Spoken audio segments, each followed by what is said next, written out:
같이 기도하겠습니다.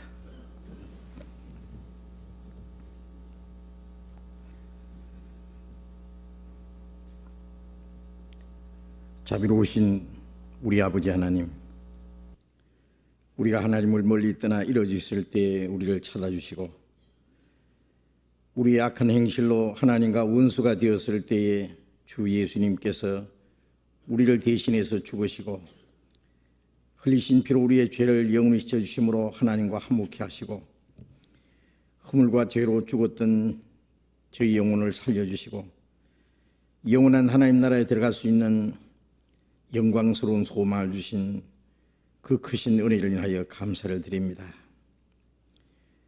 주님의 피로 구속함을 받은 저희들, 이 땅에 우리의 나머지 생에 살아가는 가운데 오직 하나님의 거룩하신 뜻과 영광을 위해서, 그리고 주님께서 우리에게 하라고 명령하신 거룩한 명령을 따라서만 살 수 있기를 원합니다. 우리의 마음과 우리의 남은 생에 모두 주님 거룩한 손길에 부탁합니다. 주님의 능력의 손으로 우리를 더욱 붙들어 주시고 우리의 마음과 생각 모두 지켜주시고 다시는 이 세상 헛된 것에 마음이 빼앗기지 않고 악한 죄의 시험에 넘어지지 않도록 오직 하나님의 거룩한 말씀 안에서, 그리고 주님의 영광을 위해서만 살아갈 수 있도록 다스려 주옵소서. 이 시간 우리가 또 함께 모여서 말씀을 배울 수 있도록 인도해 주신 주님, 여기에 모인 우리 각 사람 마음과 생각을 감찰해 주시옵소서. 우리의 마음과 우리의 생활 속에 하나님 보시기에 합당치 못한 어두운 일들, 숨은 죄, 혹 부끄러운 일들이 있으면 주님의 빛 앞에서 깨닫게 해주시고 주님의 보혈의 능력으로 다시 깨끗하게 주님의 진리로 더욱 거룩하게 세워주셔서 우리가 하나님의 자녀로 부끄러움이 없이 살아가게 인도해 주시옵소서. 때를 따라 우리에게 필요한 말씀을 주시는 주님, 이 시간에도 우리에게 나타내 주고자 원하시는 주님의 거룩하신 말씀, 우리가 또 마땅히 어떻게 행할 일들을 가르쳐 주옵소서. 이 시간 함께 참여하지 못한 우리 형제 자매들도 더욱 주님이 보살펴 주시고 어느 곳에 있든지 주님을 더 가까이 하며 말씀을 사모하는 마음을 더욱 허락해 주옵소서. 주 예수님 이름으로 기도드렸습니다. 아멘.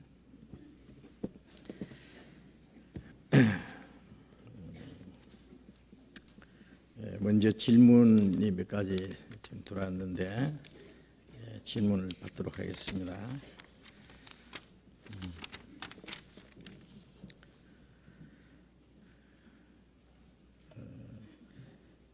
저는 96년에 구원받은 형제입니다. 에레미야 16장 14절에서 15절 이 말씀을 찾아보겠습니다. 에레미야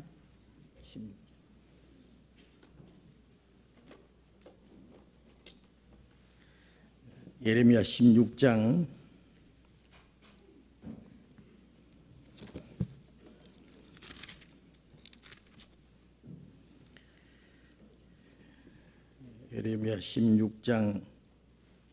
14절부터 읽겠습니다. 구약성경 1077페이지 에레미야 16장 14절.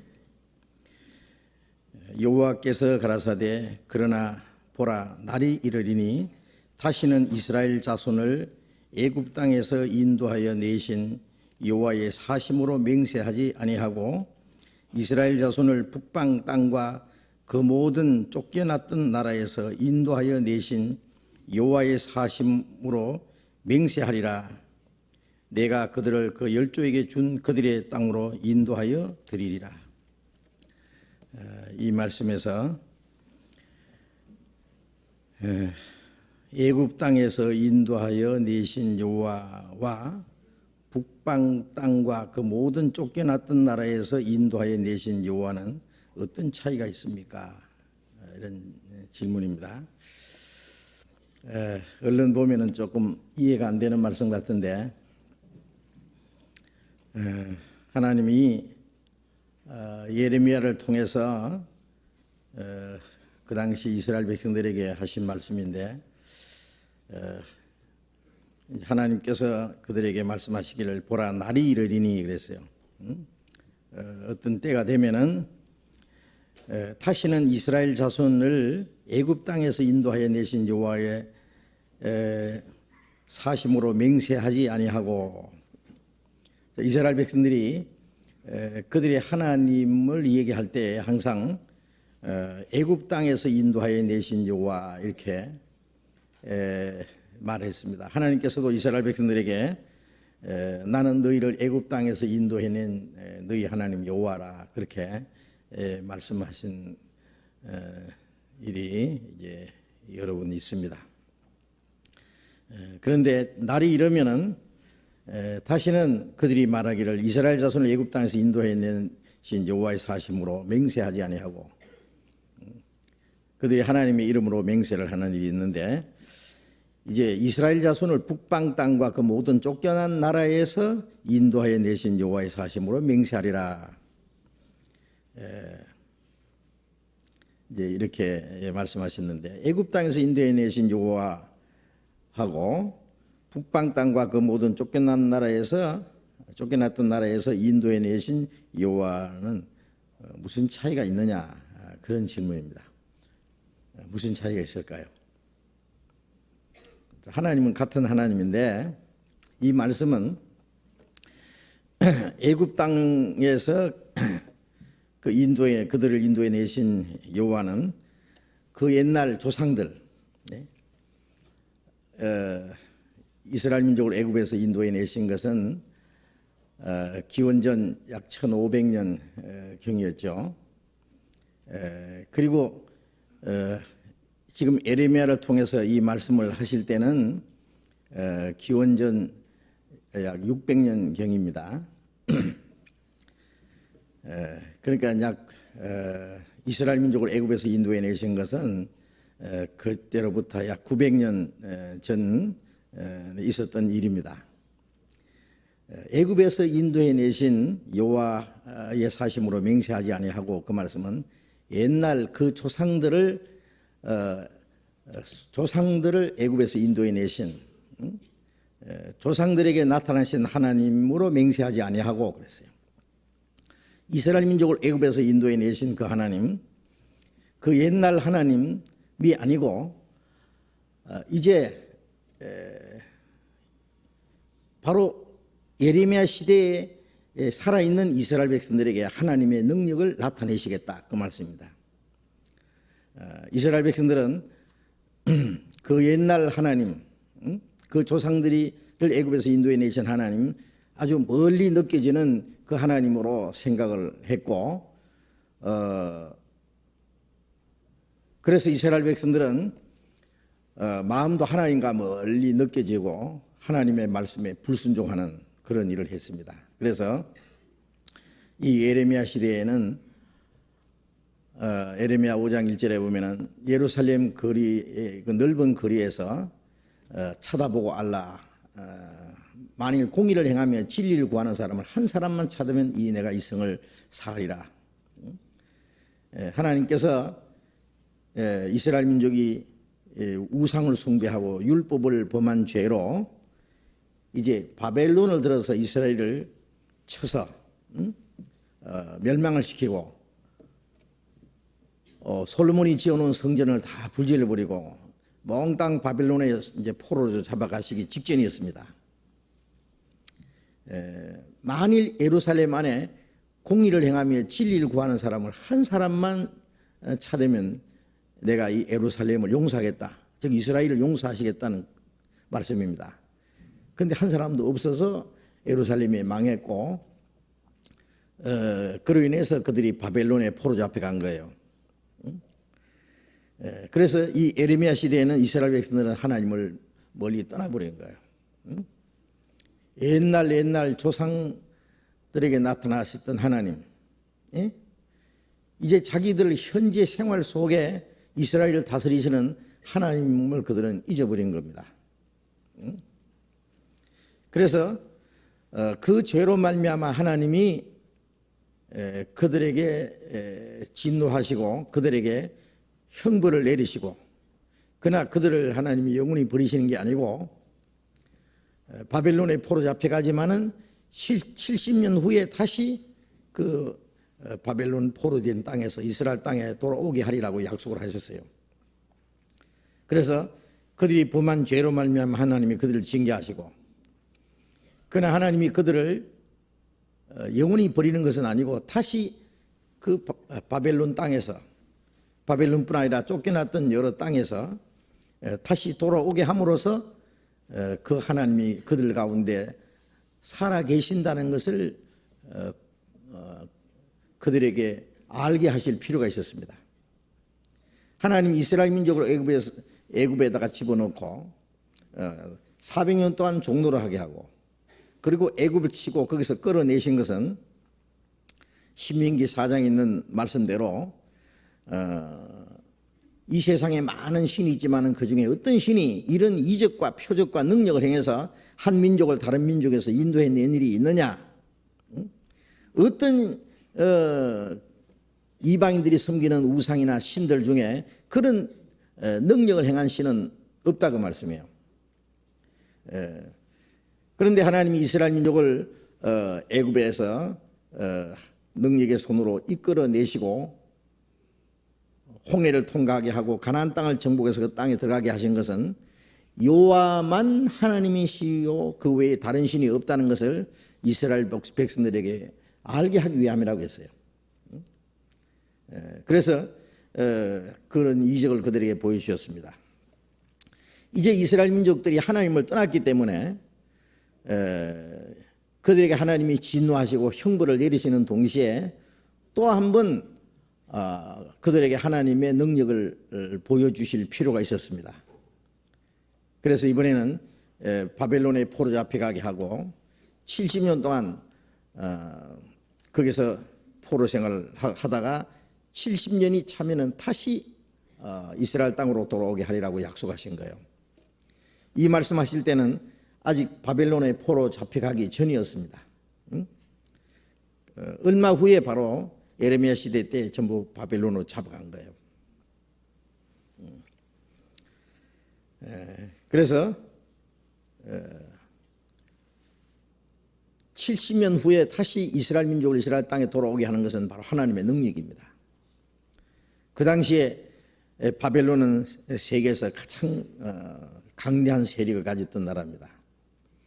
이스라엘 민족이 애굽에서 400년 동안 종노를 할 때도 세계에서 이 애굽이, 에집트가 가장 막강한 그런 강대한 나라였습니다. 그 애굽을 치고 이스라엘 민족을 끌어내신 것처럼 이번에는 바벨론의 세력에서 이스라엘 민족을 끌어내는 거예요.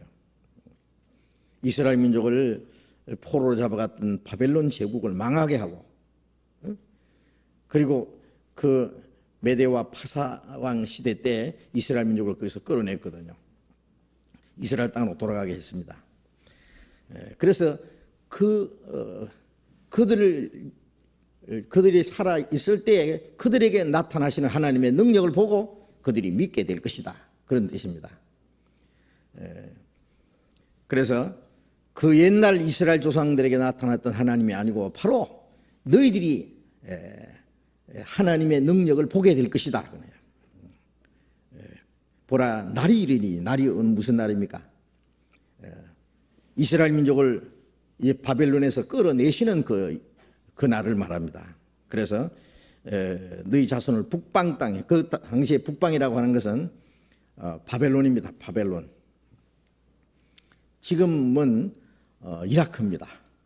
이라크 쪽에 이라크와 이란 그쪽이 바로 고대 바벨론 지역입니다. 그래서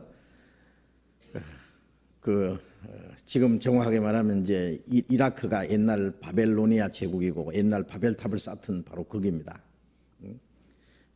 그 북방 땅에서 땅과 그 모든 쫓겨났던 바벨론에 포로 잡혀갈 때 바벨론에만 잡혀간 것이 아니라 또 여러 곳으로 또 쫓겨났습니다. 그래서 그들을 이스라엘 땅으로 다시 모으실 것을 말씀하고, 그때야 가서 이스라엘 백성들이 하나님을 다시 믿게 될 것을 여기에 말씀하신 겁니다. 이해되시죠? 그 차이를 이렇게 이해하시면 되겠습니다. 그리고 또 다른 질문인데요. 목사님께서 저술하신 영생으로 가는 길 175페이지 밑에서 7째 줄 아주 정확하게 얘기했네요. 그래서 6째 줄에 죄의 삭선 사망이므로 죽음이 치루어지는 외에는 다른 방법은 없습니다 라고 기록하셨습니다. 이때의 사망 즉 죽음은 육체의 죽음을 가리킨다고 생각됩니다. 즉 첫째 사망. 그런데 그 책 157페이지 밑에서 세 번째 줄부터 158페이지 둘째 줄까지에는 십계명 중에 몇 개 범하면 지옥 갑니까? 죄삭선 사망이라고 말씀하셨는데 그렇다면 큰 죄값은 사망입니다. 그럼 작은 죄값은 그건 역시 사망입니다. 즉 죽어 심판받고 불못에 던지는 것입니다 라고 기록하셨습니다. 즉 둘째 사망. 한 죄삭선 사망이라고 하는 한 구절 말씀을 가지고 이렇게 두 가지로 말씀하시니 자꾸만 혼란이 갑니다. 목사님의 명쾌하고도 쉽게 자세한 설명 부탁드립니다. 설명할 거 없는데 여기 전부 다 둘째 사망을 가르칩니다. 앞에서 말한 죄삭선 사망이라 죄삭선 그 죄값을 치르는 것은 죽음밖에 없다고 하는 그 죄삭선 사망이라고 하는 로마서 6장 23절에 그렇게 돼 있잖아요. 죄삭선 사망이요. 그 사망은 둘째 사망을 가르칩니다. 물론 육신의 죽음도 죄값으로 죽음이 주어졌죠. 창세기 3장에 보면은 하나님께서 아담에게 너는 흙이니 흙으로 돌아가리라. 아담이 범죄한 후에 육신의 죽음을 선고하셨어요. 그런데 그 육신의 죽음은 아담이 930세를 살고 죽었잖아요. 오랜 후에. 그러나 그보다 먼저 창세기 2장에 하나님이 아담에게 선악을 알게 한 나무 실과를 먹지 마라. 먹는 날에는 정령 죽으리라 그랬어요. 먹는 날에는 죽으리라. 먹지 마라. 그게 하나님의 명령이고 만일 하나님의 말씀을 불순종하고 먹으면 죄거든요. 그러니까 먹지 말라 하신 하나님의 말씀보다는 먹어도 죽지 않는다는 마귀의 말을 받아들임으로 이제 선악과를 먹었는데 그게 불순종의 죄입니다. 그 죄의 대가는 뭐냐? 먹는 날 죽으리라. 정령 죽으리라. 반드시 죽으리라. 그날 영이 죽었어요. 예? 먹는 순간에 하나님의 사랑을 배반하고 하나님을 명령을 거역했기 때문에 하나님과의 영적인 교통이 끊어졌어요. 그 영적 죽음입니다. 그래서 그 선악과를 딱 먹자마자 하나님이 두려워졌어요. 자기의 부끄러운 수치가 드러났어요. 그래서 무화과 잎을 엮어서 치마를 만들어 숲속에 숨었잖아요. 그게 영혼이 죽었다는 증거입니다. 마음속에 하나님의 두려움에는 심판이 있다 그랬잖아요. 범죄한 후에 하나님 두려움이 생겼고 하나님이 심판하리 있기 때문에. 그래서 육신이 죽기 전에 먼저 영이 죽었어요. 영이 죽은 사람은 육신이 이제 죽죠. 영이 죽은 사람이 육신이 죽지 않고 오래 살면 안 돼요. 그래서 하나님이 저들이 선악과를 먹고 선악을 아는 일에 우리 중 하나처럼 되었으니 손을 들어서 생명과도 먹고 영생할까 하노라. 그러니까 이제 그 영생 육신이 죽지 않고 말이에요. 오래 살면 안 되잖아요. 영이 죽은 사람이. 그래서 이제 생명과를 하나님이 감춰버렸어요. 그래서 영이 죽었고 그 다음에 육신도 죽고 영이 죽은 사람은 육신만 죽은 것이 아니라 죽은 자의 심판이 있어요. 그래서 요한계시록 20장 12절에 내가 보니 죽은 자들이 그 보좌 앞에 섰는데 책들이 펴있고 또 다른 책이 펴있더라. 죽은 자들이 자기 행위를 따라 책에 기록된 대로 심판을 받으니 그리고 사망과 음부도 불못에 던지오니 이것이 둘째 사망 곧 불못이라. 누구든지 생명체에 기록되지 못한 자는 불못에 던지오더라 그래 됐잖아요. 그 죽은 자들이라고 하는 것은 구원받지 못하고 죽은 사람들입니다. 영적으로 죽은 사람들이에요. 육신만 죽은 것이 아니라 영적으로도 죽은 사람들이에요. 네? 육신은 살아 움직여도 그 영이 죽은 사람은 하나님 보실 때 그 죽은 자를 했어요. 죽은 자들로 너희 죽은 자를 장사하게 하고 그랬잖아요. 그러니까 영이 죽었고 육신도 죽고 그러면 그것으로 끝나는 게 아니라 불못에 들어가는 거예요. 이제 그게 둘째 사망 불못입니다. 그러니까 이 죄삭선 사망이라고 하는 그 말씀은 모두 둘째 사망을 말하는 거예요. 예? 육신이 죽고 끝나는 것 뿐이라면 그게 죄의 값이 하나님이 명령한 죄의 값은 그것으로 끝나는 게 아니에요. 예? 그래서 마태복음 5장에 예수님 말씀에 살인하지 말라 하였다는 걸 너희가 들었으나 나는 너희에게 이르노니 노하는 자는 심판을 받게 되고 미련한 놈이라 하는 자는 지옥불에 들어가게 되리라. 그 죄의 삭시거든요. 노하는 것도 죄의 삭시예요. 죄잖아요. 그 죄의 삭은 노하는 자는 심판을 받게 되고 뭐가 심판받습니까? 죽은 후에 심판받는 거예요. 예? 미련한 놈이라 하는 자는 지옥불에 들어가게 되리라. 예? 그 둘째 사망이잖아요. 그러니까 노하는 자도 심판을 받고 미련한 놈이라 하는 자도 지옥불에 들어가고 큰 죄나 작은 죄나 전부 죄삭은 사망이에요. 그러니까 그 앞에서 지금 말하는 죄삭선 사망이라고 말하는 것도 그 육체의 죽음을 가리킨다고 생각됩니다. 그랬는데 그건 잘못된 생각이고 그것도 둘째 사망을 가르쳐요. 둘째 사망. 성경에 말하는 죄삭선 사망이라는 것은 전부 둘째 사망을 가르치는 겁니다. 왜 그러냐면은 사람이 죄를 범하면은 그 죄를 스스로 그 죄를 살 길이 없어요. 죄를 범하면은 하나님과 교통이 끊어져요. 그런데 인간은 사실은 예수님 말씀하신 대로 노하는 그 죄 때문에 심판받고 미련한 놈이라 하기 때문에 지옥 간다는 원래의 뜻은 그게 아니고요. 우리는 도덕적으로 죄를 짓기 전에 이미 나면서부터 뭐예요? 죄인입니다. 나면서부터 영적으로 죽어서 났어요. 그러니까 나쁜 나무입니다. 나쁜 나무이기 때문에 나쁜 열매를 맺는 거예요. 죄를 짓는 거예요.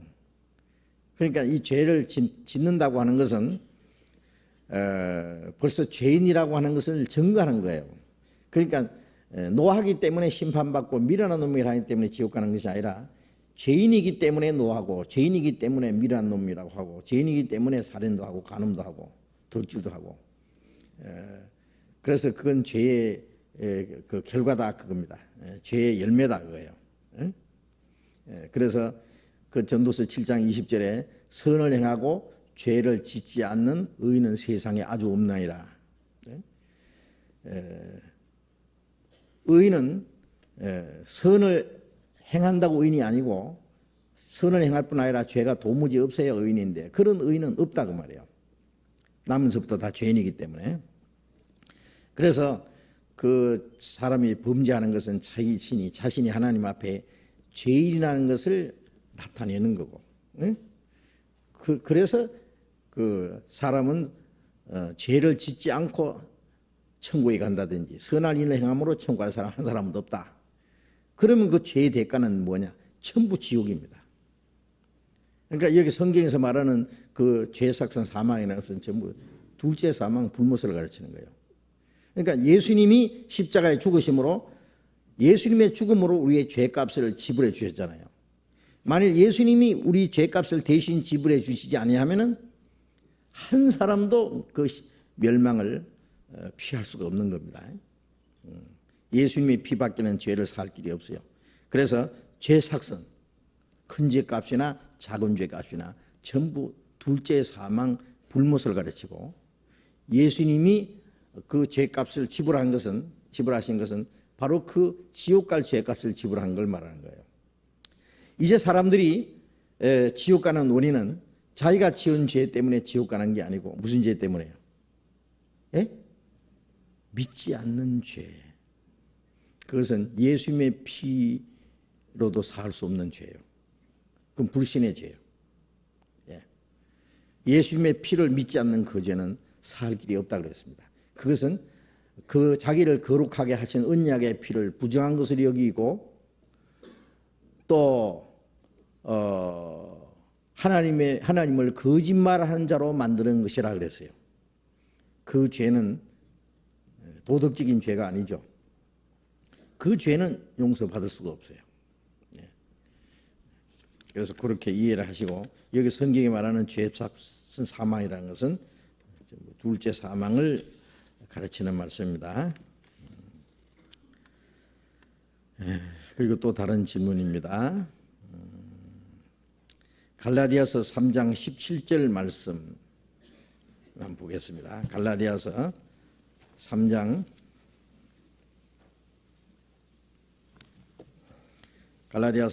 17절 말씀.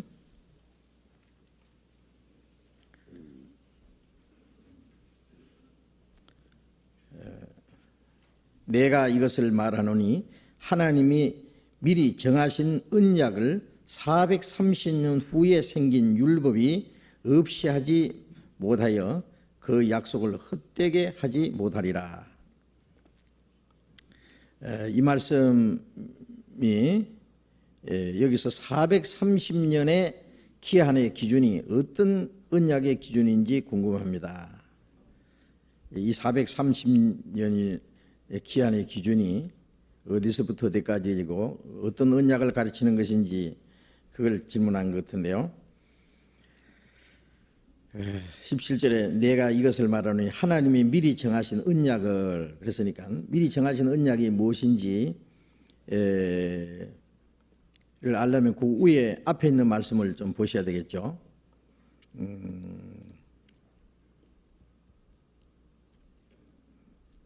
15절에 보면은 형제들아 사람의 예대로 말하노니 사람의 언약이라도 정한 후에는 아무나 폐하거나 더하거나 하지 못하느니라. 이 약속들은 아브라함과 그 자손에게 말씀하신 것인데 여럿을 가리켜 그 자손들이라 하지 아니하시고 오직 하나를 가리켜 네 자손이라 하였으니 곧 그리스도라.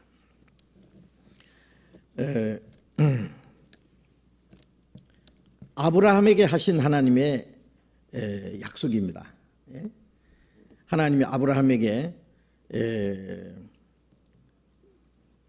네 자손으로 말미암아 땅의 모든 족속이 복을 받으리라.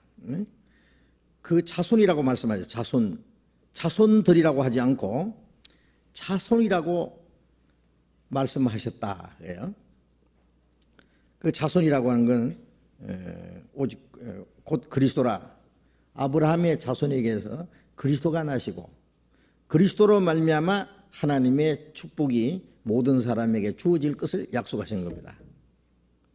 그리고 아브라함이 100세에 난 아들 이삭으로 말미암아 하나님 약속이 쭉 이어졌는데 그 이삭도 장차 오실 그리스도의 모형이었잖아요. 하나님의 독생자 예수 그리스도의 모형이었습니다. 그래서 아브라함에게 네 자손으로 말미암아 땅의 모든 족속이 복을 받으리라. 그 약속하신 그 약속은 그리스도로 말미암아 주실 약속인데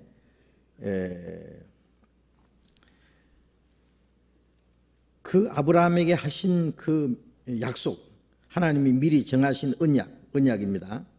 그 430년 후에 생긴 율법이 없이 하지 못한다. 그때부터 430년 후가 언제냐면은 이스라엘 민족이 애굽에서 나온 후에 하나님이 모세를 통해서 율법을 주셨잖아요. 율법. 그러니까 그 조상 아브라함과 이삭과 야곱 그 조상들에게 하나님이 약속하신 그 약속은 그리스도로 말미암아 하나님의 축복이 주어질 것을 약속한 것인데 그 조상들에게 약속하신 약속부터 시작해서 율법을 주실 때까지의 대략 기간을 430년이라고 이렇게 표현한 거예요. 예? 아브라함이 약 기원전 2000년 사람이니까요. 이스라엘 민족이 애굽에서 나온 때가 BC 1500년경이잖아요. 그럼 아브라함과 이삭과 야곱에게 하신 하나님의 약속, 그 약속은 그 전부터 시작해서 약 450년이라고 이렇게 표현한 거예요. 그래서 이 430년이라고 이렇게 표현한 겁니다. 그러니까 그 조상들에게 약속한 이스라엘 족장들에게 하나님의 약속이 주어진 때부터 시작해서 율법을 주실 때까지. 그러니까 그 하나님의 언약은 율법이 생기기 벌써 430년 전에 하나님의 언약이 주어졌는데 그 율법이 그 언약을 하나님의 약속을 없이 하지 못한다. 그래서 율법으로 말미암아 하나님의 약속을 받는 것이 아니다. 율법이 있기 전에 하나님의 약속을 주셨다는 것은 은혜입니다. 은혜. 그것은 예수 그리스도로 말미암아 주실 은혜를 가리키는 걸 말하는 겁니다. 그리고 또 한 가지 갈라디아서 4장 21절 또 보겠습니다. 갈라디아 4장 21절에서 31절까지 말씀인 한번 먼저 읽어보겠습니다. 갈라디아 4장 21절 내게 말하라 율법 아래 있고자 하는 자들아 율법을 듣지 못하였느냐 기록된 바 아브라함이 두 아들이 있으니 하나는 계집종에게서 하나는 자유하는 여자에게서 났다 하였으나 계집종에게서는 육체를 따라 났고 자유하는 여자에게서는 약속으로 말미암았느니라. 이것은 비유니 이 여자들은 두 언약이라. 하나는 신의 산으로부터 종을 낳은 자니 곧 하가라. 이 하가는 아라비아에 있는 신의 산으로 지금 있는 예루살렘과 같은 데니 제가 그 자녀들로 더불어 종노를 하고 오직 위에 있는 예루살렘은 자유자니 곧 우리 어머니라. 기록된 바 잉태치 못한 자의 즐거워하라. 구르치 못한 자의 소리질러 외치라. 이는 홀로 사는 자의 자녀가 남편 있는 자의 자녀보다 많음이라 하였으니 형제들아 너희는 이삭과 같이 약속의 자녀라. 그러나 그때 육체를 따라 난 자가 성령을 따라 난 자를 핍박한 같이 이제도 그러하도다. 그러나 성경이 무엇을 말하느냐 계집종과 그 아들을 내어 쫓으라. 계집종의 아들이 자유하는 여자의 아들로 더불어 유업을 얻지 못하리라 하였느니라. 그런즉 형제들아 우리는 계집종의 자녀가 아니요 자유하는 여자의 자녀이라. 이 말씀에서 하가와 사라의 비유도 좀 더 알고 싶습니다. 그랬어요.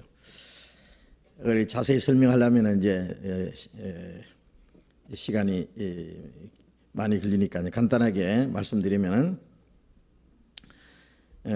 여기에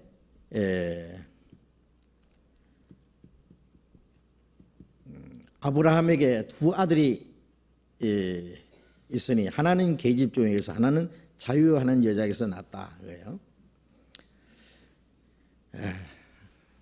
계집종은 그 애굽에 잠깐 내려갔다가 거기서 데려온 하가 애굽 여자입니다. 그것은 사라의 자기 아내 사라의 몸종이었어요.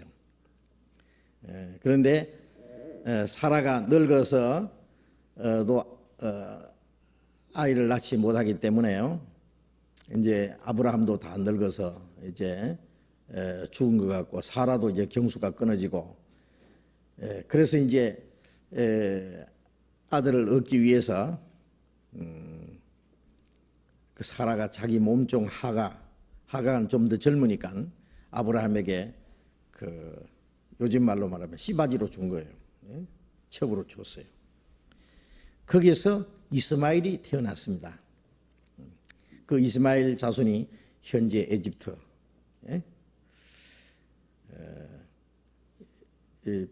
그 에집트 사람들이 주로 이제 아브라함에게서 첩에서 난 아들 이스마엘 자손입니다. 그러니까 애굽에 가면은 이스마엘이라는 이름이 많아요 지금도. 그리고 이제 하나님께서는 그 첩의 아들에게서 하나님이 약속하던 아들이 나는 게 아니라 그 그 아내 사라에게서 아들이 날 것이라고 약속했어요.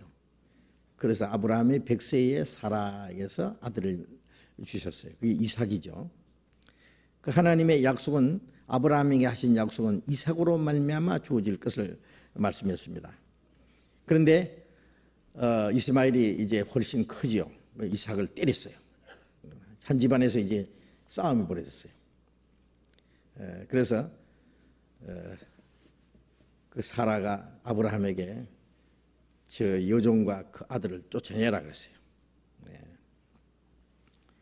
그래서 아브라함이 이제 야단났잖아요. 한 집안에서 지금 싸움이 벌어졌으니 하나님께 기도하니까 네 아내의 말을 들어라 그랬어요. 하나님이 네 여종의 아들이 네 그 이삭과 함께 약속을 받지 못하기 때문에 쫓아내라 그랬어요. 그래서 쫓아냈어요. 그러니까 두 아들이 낳는데 하나는 자유, 하나는 여자는 사라죠. 하나는 계집종에서 육체를 따라 낳았다. 하나는 약속을 따라 낳았고, 자유하는 여자에게서는 약속으로 말미암아 낳았고, 종에게서는 육체를 따라 낳았다. 그래서 24절에 이것은 비유니 이 여자들은 두 언약이라. 자, 두 언약이, 얼른 언약이 두 가지 있는데 무슨 언약이에요? 무슨 언약, 무슨 언약이에요? 이 사라와 하갈이는 두 언약의 비유라 그랬죠. 하나는 시내산으로부터 종을 낳은 자니 곧 하갈아. 시내산에서 뭘 받았어요? 율법 받았죠. 율법. 응? 율법을 따라 난 자는 종입니다. 종. 율법을 지켜서 하나님 앞에 의롭다함을 받지 못하고 하나님의 약속을 받지 못하니까 그 종이요. 예수님께서 종은 영원히 집에 거하지 못하되 아들은 영원히 거하나니.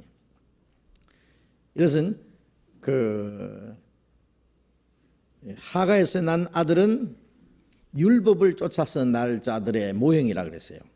이건 종이다. 그거는 아버지 집에서 살 수 없으니까 쫓겨나는 거예요. 하나님의 집에서 살 수 없는 거예요. 아브라함은 하나님의 은혜를 받을 사람의 대표잖아요. 아브라함의 복이 이제 예수 그리스도로 말미암아 모든 사람에게 주어지는데, 그래서 그 부자가 아브라함 품에 거지 나사로가 죽어서 아브라함 품에 들어갔다는 것은 하나님의 약속에 들어갔다 그 말씀이잖아요. 그런데 그 아브라함의 집에서 쫓겨났다는 것은 하나님의 약속에서 쫓겨난 걸 말하죠. 그리고 25절에 이 하가는 아라비아에 있는 시내산으로 지금 있는 예루살렘과 같은 데니. 지금 있는 예루살렘 좀 이상하죠. 그 당시에 예루살렘은 초대교회 예루살렘은 문자 그대로 예루살렘입니다. 그 예루살렘에 있는 유대 종교가들은 율법에 속한 자들이었어요. 그들이 그리스도를 배척했어요. 죽였어요. 그로 말미암아 저주받았어요. 그래서 이스라엘 종교가들도 율법을 쫓아난 자들이요, 그들은 하나님의 약속을 받지 못할 종에 속한 자들입니다. 종. 그래서 예수님이 그 유대인들에게 죄를 범하는 자는 죄의 종이라 그랬고, 종은 영원히 집에 거하지 못하되 그랬잖아요. 아들이 이 영원히 거하나니, 아들이 너희를 자유케 하면 너희가 참으로 자유하리라. 이제 예수님, 하나님의 아들인 예수님이 그들에게 자유를 주셔야 참 자유케 된다. 그래 자유를 얻지 못하면은 예수 그리스도로 말미암아 진리를 알지니 진리가 너희를 자유케 하리라. 예수 그리스도로 말미암아 자유함을 얻지 못하면 종이다. 그러니까 예수님 당시에 예루살렘에 있는 유대 종교가들은 종에 속한 자들이에요. 그래서 지금 있는 예루살렘과 같은 데니 제가 그 자녀들로 더불어 종로를 하고, 오직 위에 있는 예루살렘은 자유자니 곧 우리 어머니라. 위에 있는 예루살렘은 하늘나라입니다. 하늘의 예루살렘 말하는 거예요. 이 아브라함의 아내 사라에서 난 자는 하나님의 약속대로 날 자를 말하고, 이삭은 예수 그리스도의 모습이고, 그 이삭으로 말미암아 하나님의 축복이 주어질 걸 말하는 거예요. 예수 그리스도로 말미암아 하나님의 은혜가 우리에게 주어질 걸 말하는 겁니다. 그래서 율법을 따라 행하려고 하는 사람, 율법을 지켜서 하나님 앞에 의롭게 되려고 하는 사람은 이것은 종이다 그 말이에요. 종. 이건 하가리와 같이 하가리의 자손은 이스마엘과 같은 하나님의 약속을 받지 못할 자들이다. 그걸 말하는 겁니다. 그리고 사라에서 난 사람은 아들 이삭은 하나님의 약속, 율법과 상관없이 하나님이 약속하셨기 때문에 예수 그리스도로 말미암아 하나님의 은혜로 말미암아 구원받은 사람을 가르치는 거예요. 그래서 여기 제일 끝절에 보면은 31절에 보면 그런즉 형제들아 우리는 계집종의 자녀가 아니요 자유하는 여자의 자녀니라. 우리는 계집종의 자녀가 종이 아니다 그 말이에요. 응? 종의 자녀가 아니고 자유하는 여자의 자녀니라. 그리고 사라는 또 교회의 그림자입니다. 사라에서 이삭이 나듯이 이 하나님의 몸된 교회에서 구원받은 성도들이 태어날 걸 가르치는 거예요. 그래서 27절에 보면은 기록된 바 잉태치 못한 자의 절구하라 구르치 못한 자의 소리질러 외치라 이는 홀로 사는 자의 자녀가 남피는 자의 자녀보다 많음이라. 처음에 이 사라는 아들을 낳지 못했잖아요. 하가리가 낳았어요. 이스마엘을 낳았어요. 홀로 사는 자의 자녀는 홀로 가는 그 밑에 성경이 1 그랬죠. 옆에 보면 밑에 뭐예요? 광야의 자녀가 그랬죠. 쫓겨났으니까 광야로 쫓겨났잖아요. 사라가 이스마엘과 같이 쫓겨났어요. 그런데 하나님께서 그 하가리에게 말씀하시기를 그 이스마엘 자손이 말이에요. 이스마엘 자손이 크게 번성하리라 그랬어요. 하나님의 약속은 받지 못했지만은 그 숫자가 많아질 걸 말하는 거예요. 홀로 사는 자의 자녀가 남편이 있는 자의 자녀. 홀로 사는 자는 쫓겨났으니까 남편이 없잖아요. 남편이 없는 자의 자녀가 남편 있는 자의 자녀보다 많음이라. 그러니까 숫자적으로는 이 종에 속한 자가 훨씬 더 많아요. 율법을 따라난 자가 훨씬 숫자가 많아요. 세력이 강하고. 그러니까 이제 그때부터 이제 핍박이 있는 거예요. 그 싸움이 4,000년 전부터 아브라함의 집안에서 시작된 싸움이 지금까지 중동에서 싸우고 있는 거예요. 지금. 예? 그래서 28절에 형제들아 너희는 이삭과 같이 약속의 자녀라. 예수 그리스도로 말미암아 구원받은 사람에게 하는 말입니다. 형제들아 너희는 이삭과 같이 약속의 자녀라. 그러나 그때 육체를 따라 난 자가 성령을 따라 난 자를 핍박한 것 같이 이스마엘이 이삭을 때렸잖아요. 응? 이제도 그러하도다. 거듭나지 못한 그 율법에 속한 자, 그 하나님 보실 때에 그 종에 속한 자들이 종들이 하나님의 아들을 지금 핍박하는 거예요. 그러나 성경이 무엇을 말하느냐? 계집종과 그 아들을 내가 쫓아내는 거예요. 하나님의 집에서 쫓아내는 거예요. 계집종의 아들이 자유하는 여자 아들로 더불어 유업을 얻지 못하리라. 하나님의 유업을 받지 못할 걸 가르치는 겁니다. 그래서 그 두 언약을 비유로 말한 거고 거기서 이제 율법을 속해 난 사람과 하나님 은혜로 구원받을 사람 두 종류의 사람을 그 이스라엘 역사를 통해서 이제 교훈하는 말씀입니다. 그리고 또 다른 질문이 있습니다.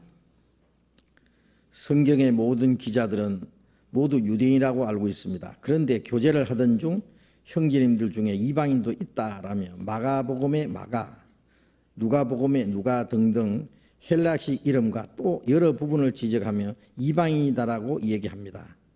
특히 누가는 온전한 이방인이라 하며 단정합니다. 그래서 상담을 하니 전도인들도 이방인이다와 이방인으로 보기에는 힘들다고 양분됩니다. 과연 이방인들도 성경을 기록할 수 있는지요? 말씀에 근거해서 자세히 설명해 주십시오. 우리가 이제 그 성경은 모두 구약 성경이나 신약 성경이나 전부 유대인이 기록했다고 일단 얘기합니다. 그런데 신약 성경 기록한 사람 중에서 여기 이방인도 있다는 말이 지금 나오고 있는데 마가복음을 기록한 마가는 바나바의 생질, 예? 그 한때 바울과 함께 전도를 댕기다가 이제 돌아갔기 때문에 그것 때문에 이제 다음에 바울이 데려가지 않겠다고 해서 그것 때문에 이제 바울과 바나바가 나누어지는 그런 일도 생겼는데 나중에 이 바울이 그 마가를 데려오라고. 마가가 누구냐 하면은 예루살렘에 그 오순절 다락방, 마가 다락방이라고 그러잖아요. 그 다락방 주인이에요, 주인. 그 어머니 와 함께 그 오순절 때부터 시작해서 같이 참 신앙생활을 했던. 근데 나중에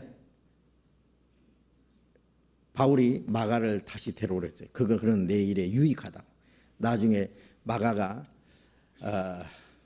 돌이켜서 참 훌륭한 복음의 일꾼이 됐습니다.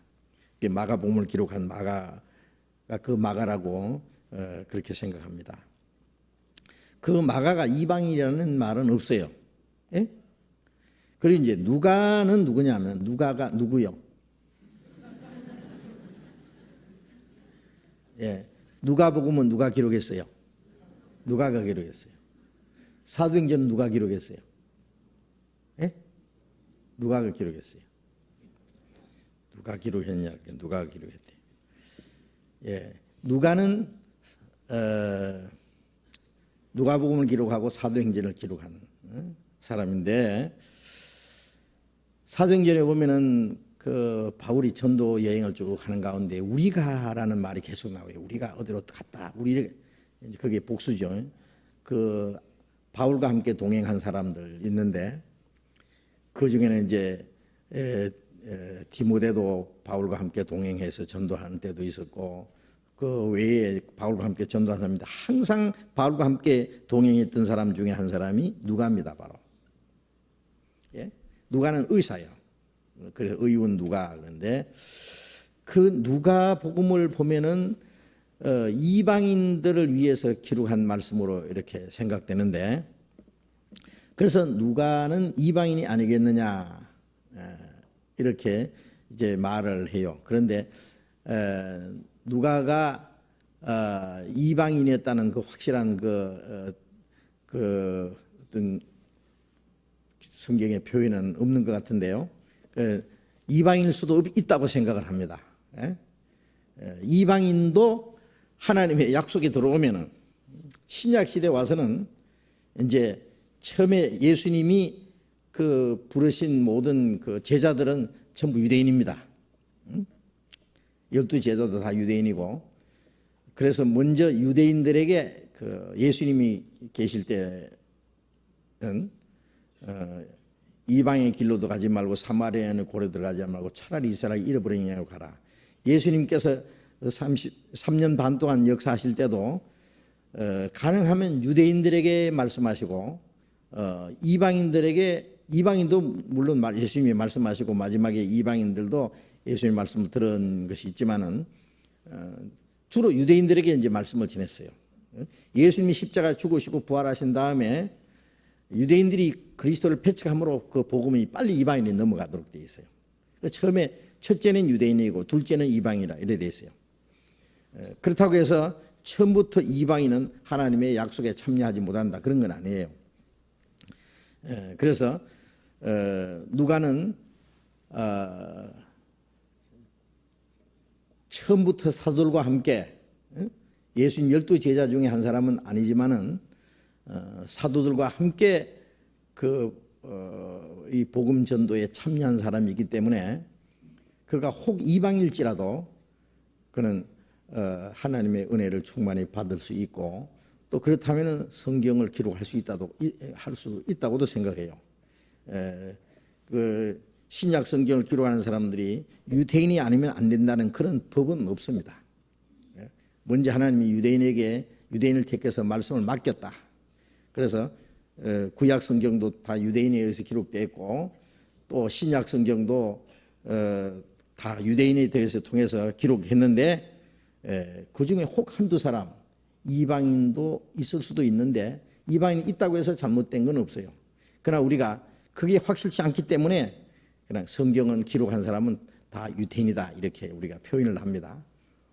혹 한두 사람 뭐 이방인이 있다고 해서 그게 성경적으로 하나님의 뭐 섭리주의 중에 잘못됐다고 하는 그런 것은 없다고 생각합니다. 나중에 그 마가나 누가가 여기 이방이라는 말이 있으니까 그 확실한 증거를 찾아봐야 되겠어요. 그렇지 않으면 그 유대인일 수도 있고 혹 유대인 중에서 이방인 중에서 이미 구약 시대에도 유대교에 입교한 사람들이 있었어요. 근데 물론 그들은 입교했지만은 그 유대인 정통 유대인 중에는 아마 들어가지 못할 겁니다. 또 다른 질문이 있습니다. 저는 95년도에 하나님의 사랑 안에서 예수님의 피로 말미암아 거듭난 청년 형제입니다. 성경을 읽다가 궁금한 점이 있어서 이렇게 표현을 들었습니다. 요한일서 3장 6절 찾아봅시다. 요한일서 3장 6절.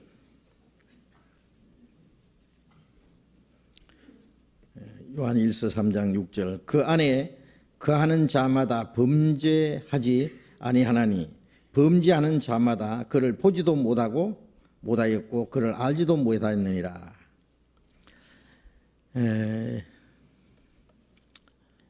이 말씀에서 예수님의 은혜로 구원을 받은 후에도 남아있는 육신의 성품으로 인해 죄를 짓게 되는 경우가 있는데 위 말씀에서는 그 안에 거하는 자 곧 그리스도인은 범죄하지 않는다고 말씀하고 계십니다.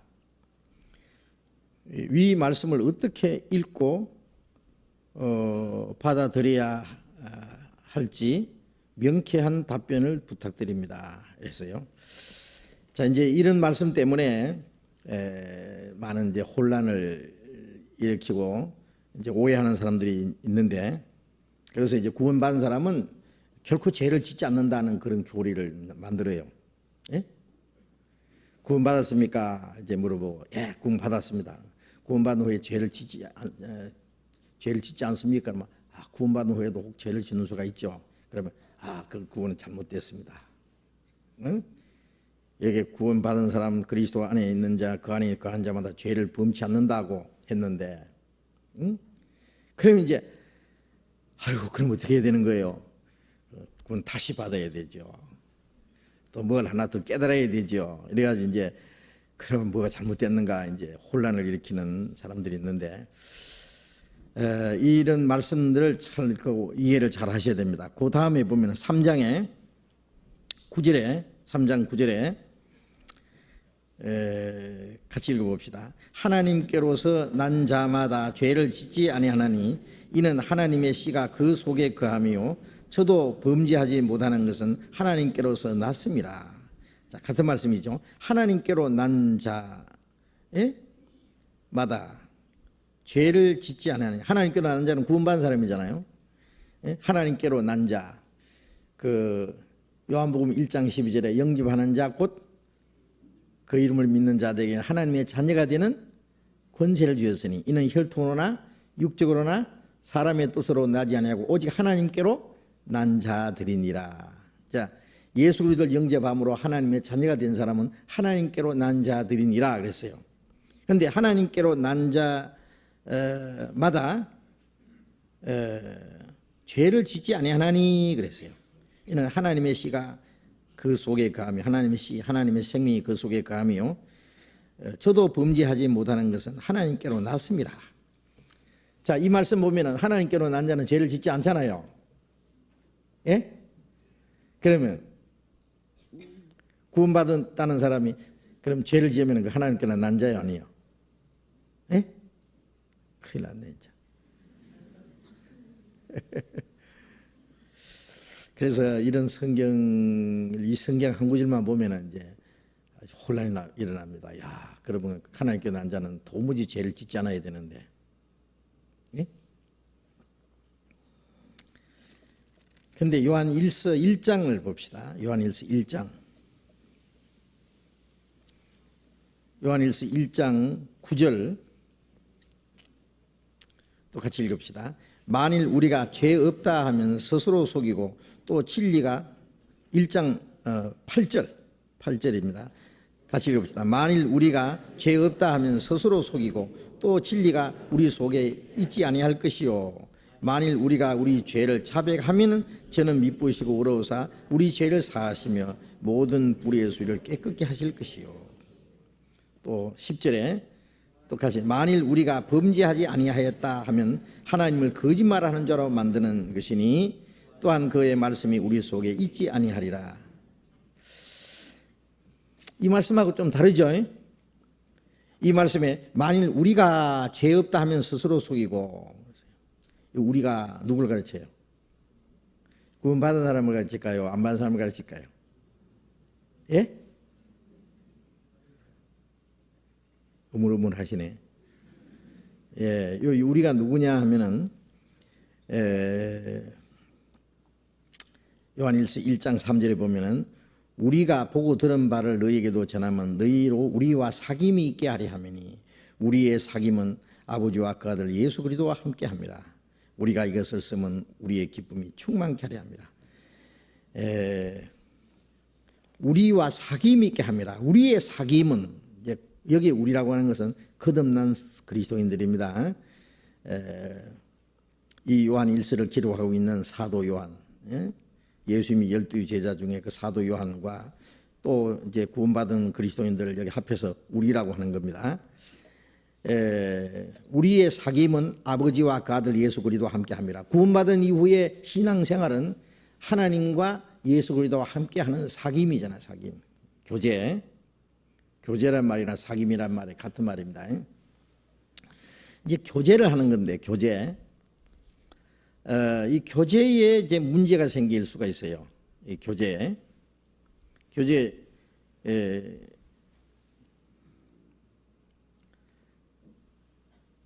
부모하고 자녀들하고 교제가 잘 되잖아요.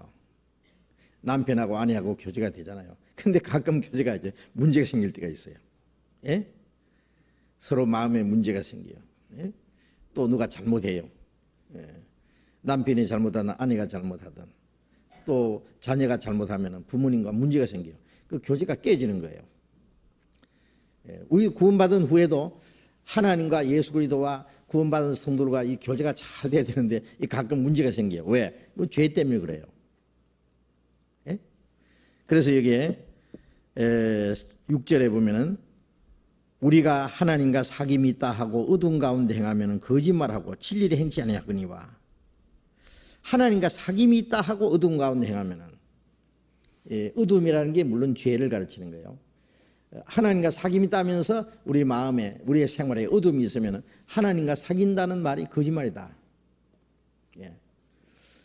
우리가 그 이제 교제를 잘 해요. 이제 구원받은 형제 자매 그러고 교제 잘하는데, 그만 어떤 형제가 어떤 자매가 뭐 죄를 지었다, 뭐 거짓말했다든지, 뭘 누구 속에 먹였다든지, 누구 뭘 훔쳤다든지, 뭐 하여튼 그리스도인이 지어서는 안 되는 그 죄들이 있을 거 아니에요.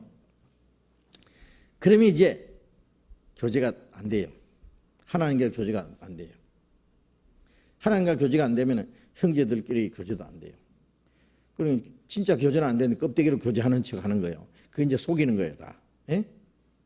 이 마음에서 진짜 이제 부끄러움 없이 하나님 앞에서 그런 깨끗한 교제가 돼야 되는데, 마음속에 이 부정한 걸 가지고, 부끄러움을 가지고, 어두움을 가지고, 죄를 가지고 있으면 이 교제가 안 되는데, 그러면서도 말 앞에 나가서 뭐 좋은 얘기 다 하고 말이야, 사랑이 어떻고 뭐 교제가 어떻고 그래.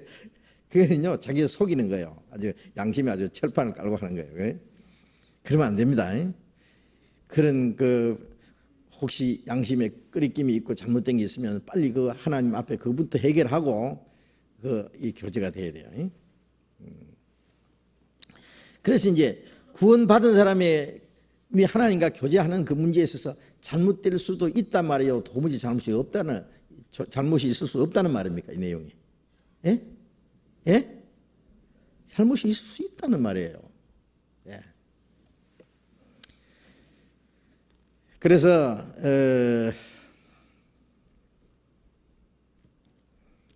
7절에 보면은 제가 빛 가운데 계신가 우리도 빛 가운데 행하면 우리가 서로 사귐이 있고 그 아들 예수의 피가 우리를 모든 죄에서 깨끗게 하실 것이요. 이 빛 가운데 있다는 말은 도무지 죄를 짓지 않는다는 말이 아니라 하나님이 빛이시기 때문에 빛 앞에서는 모든 그 어둠이 드러나요. 그렇죠? 자기가 잘못하면 잘못한 걸 하나님 앞에 내놓고 솔직히 고백하고 돌이키는 것이 빛 가운데 행하는 거예요. 자꾸 어둠이 있으면 자꾸 빛을 피해서 숨으면 안 되잖아요. 죄를 자꾸 감추고 죄 가운데 자꾸 빠져들어가면 안 되잖아요. 돼지는 가다가요 시궁창에 빠지면 들어 누워버려요. 아이고 참 자빠진 김에 쉬 가자 그러고 누워버려요. 근데 양은 혹시 가다가 또랑에 빠지면 팍 뛰어나옵니다. 어이쿠 그러고. 구원받은 사람 속에 생명이 있기 때문에요. 혹시 실수할 수 있지만 아이쿠 그러고 뛰어나오는 힘이 있어요. 나와야 돼요. 들어 누우면 안 된다고.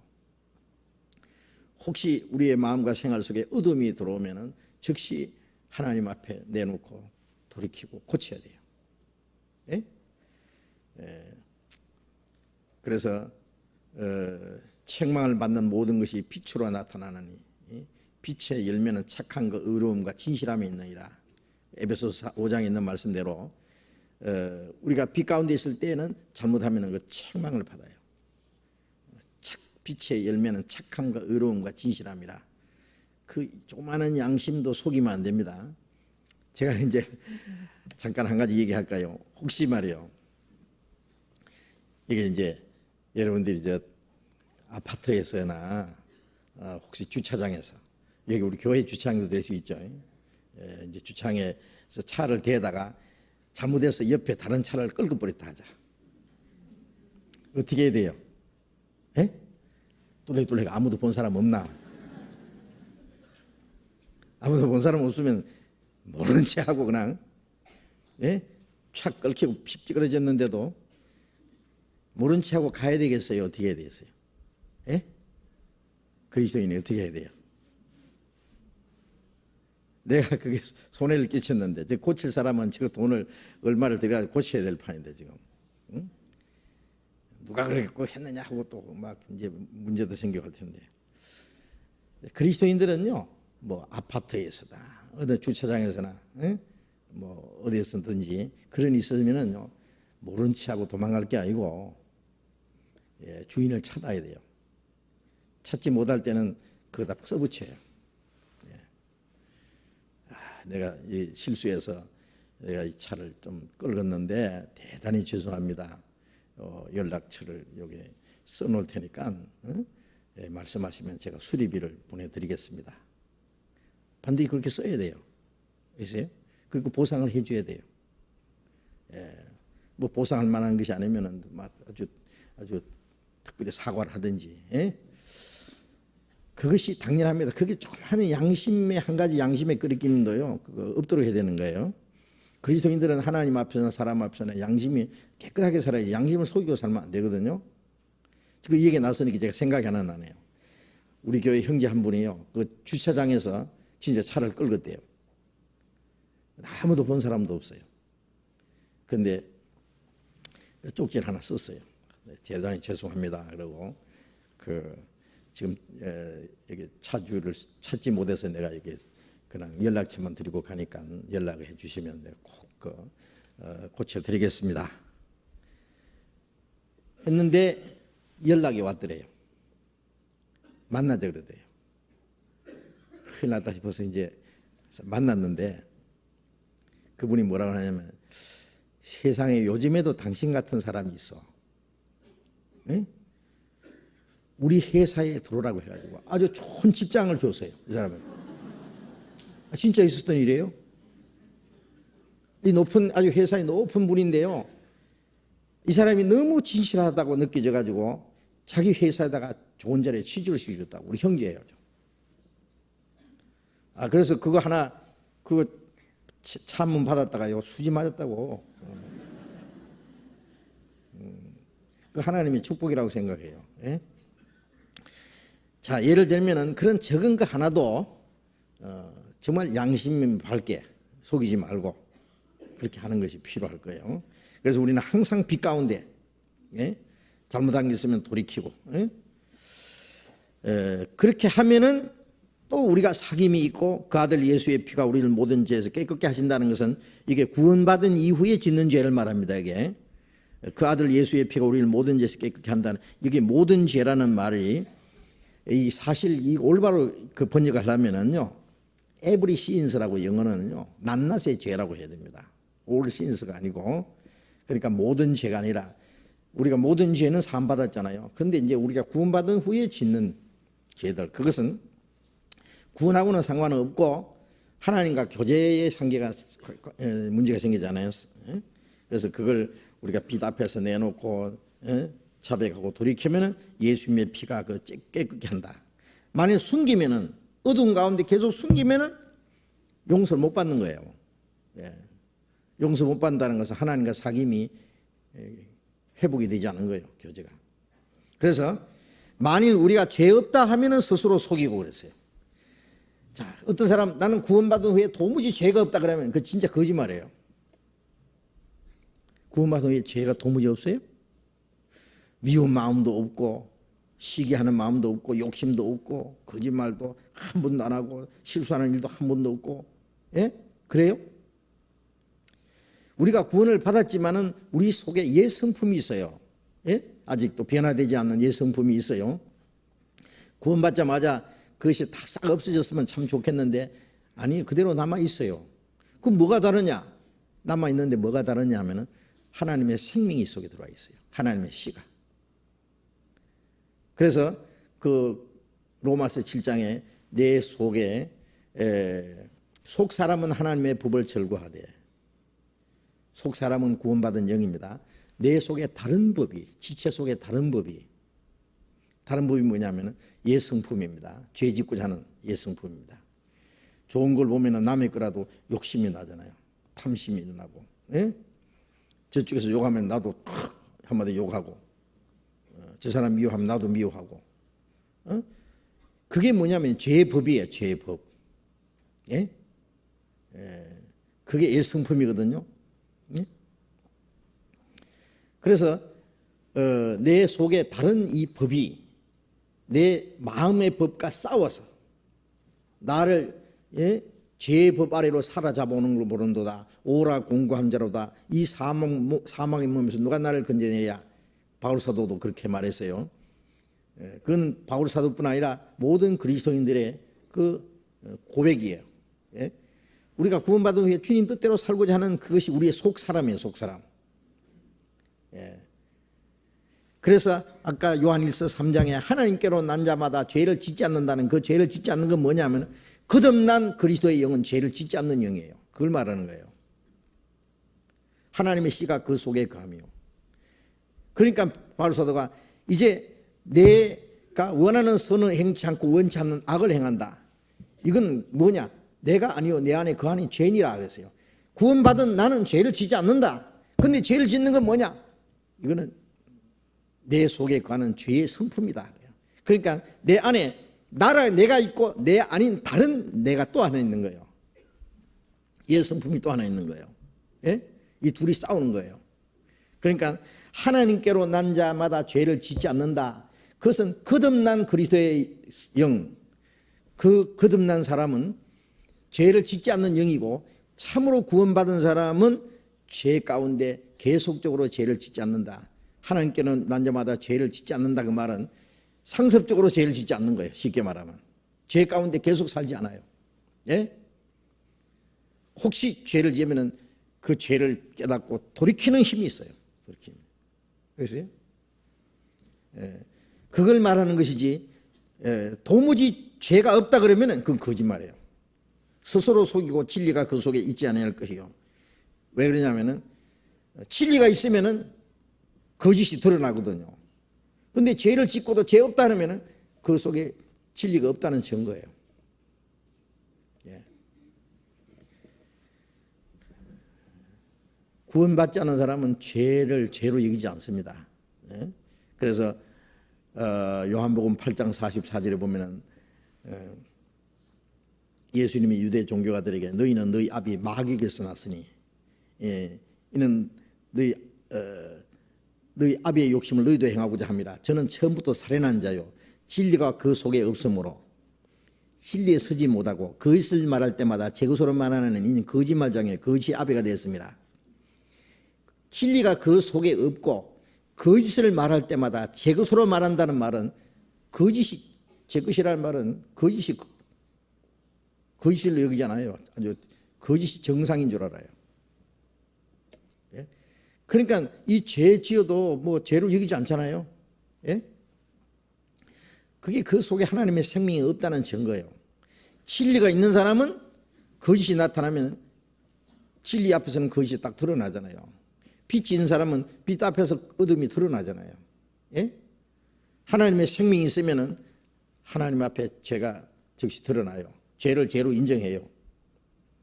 예. 그러니까 구원받은 사람은 도무지 죄를 짓지 않는다. 그건 거짓말이고 자기 양심을 속이는 거예요. 그래서 만일 우리가 우리 죄를 자백하면은 죄가 있기 때문에 자백하잖아요.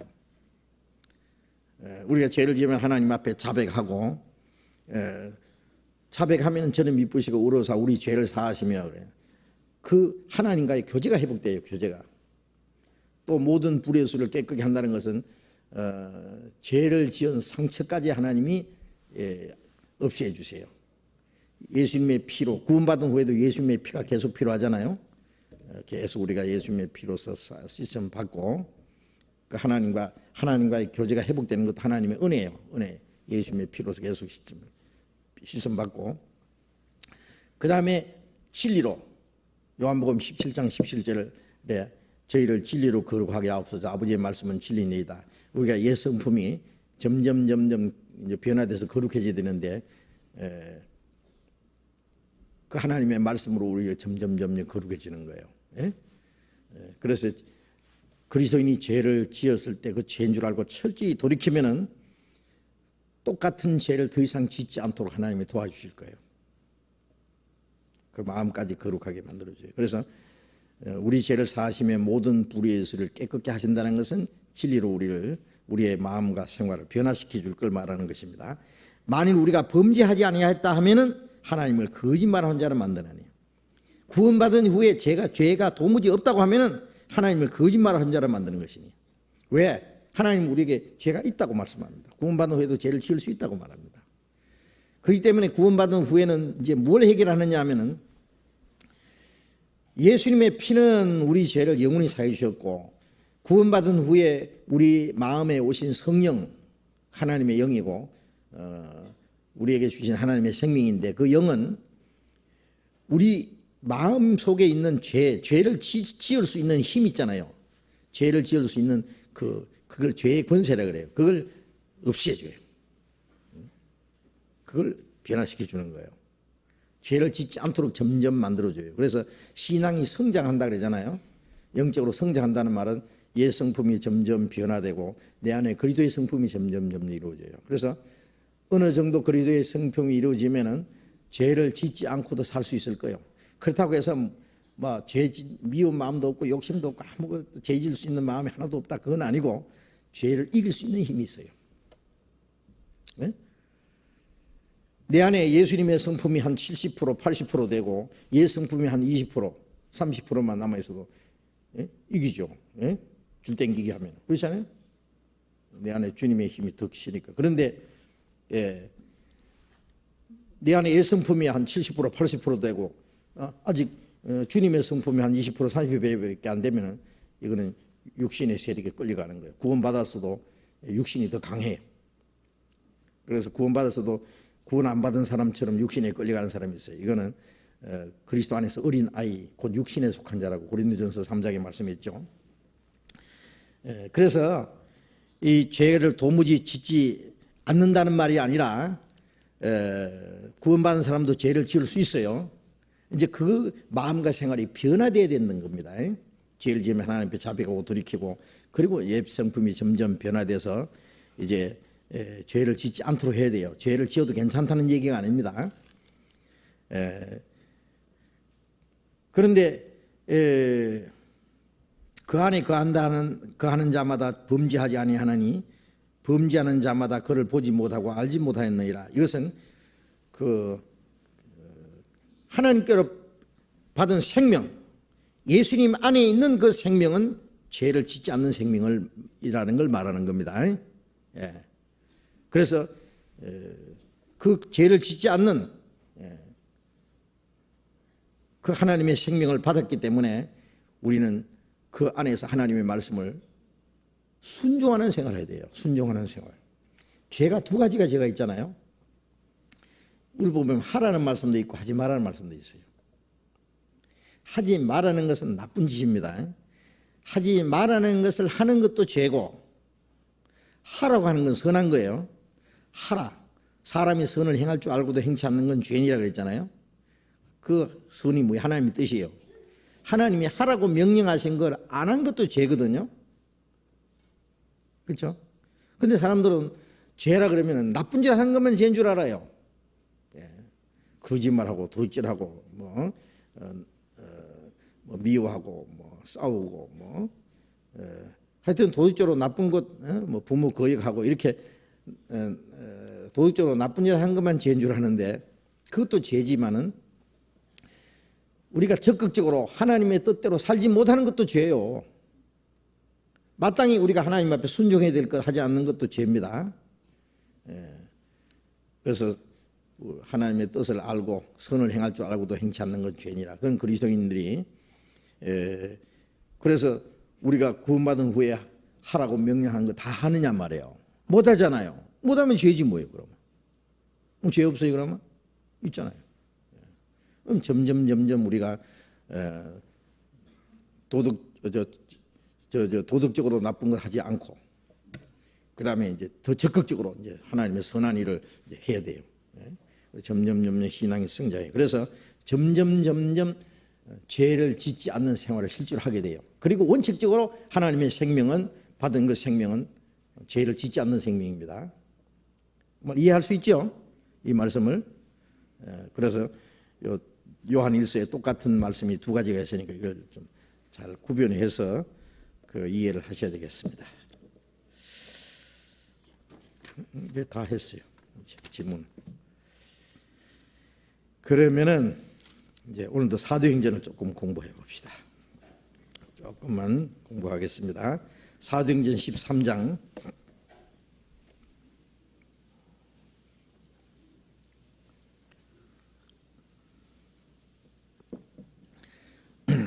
사도행전 13장 38절부터 읽겠습니다. 사도행전 13장 38절.